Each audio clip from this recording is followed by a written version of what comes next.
at some point in the past, I've researched the psychology of substance abuse. We had in my family way back when we had alcoholics, and in UCSB was definitely not a alcohol-free campus.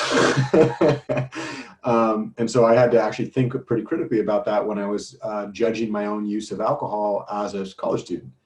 I was surrounded by people that drank a lot, et cetera. And I remember reading at that point, one of the patterns of substance abuse was what I saw my parents do or what I saw my family do, I then recreate, because I haven't actually processed the psychological pain surrounding that habit. And so I look to that coping mechanism as the way in which I will engage in my life, right? Like it's almost as if when I choose to use alcohol, I'm doing that because it was the path of least resistance, right? So I still have a lot of psychological healing that I need to do in order to make the decision, to be able to notice that that habit is not good for me, and then to make the decision not to implement that habit, but instead to build new habits on top of that, right? That process of teaching psychological, the psychological coping mechanisms for substance abuse reminds me of the process that goes in college teaching, which is the college teachers are usually the cream of the crop of the last generation, right? So if you think about if we think about how people get hired, they go through a system and then eventually they matriculate, they get their degrees, and then they go out for a job. Well, who are the people that get the jobs at these institutions? Those are the people that literally get through this system, right? And they get, not only they get through it, but they're the cream of the crop, so to speak, right?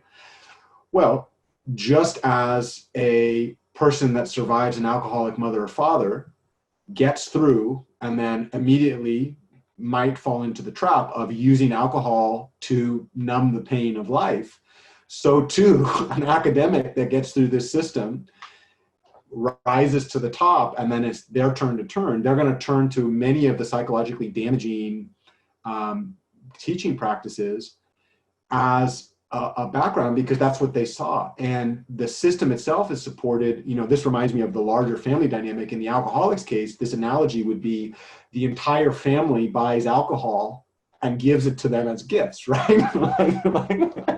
And then when they get together on Friday nights and they see each other, everybody in the whole family is drinking and like, come on, come on. So it's a system in which basically to support that habit. And then over in academia, one of the ways that we propagate this broken system is that the entire mechanism, from administrators to funding to academic tenure, all of that mechanism is basically designed in such a way that critical reflection on the component of teaching is in the adverse interest, economic interest of the actors in the system, right?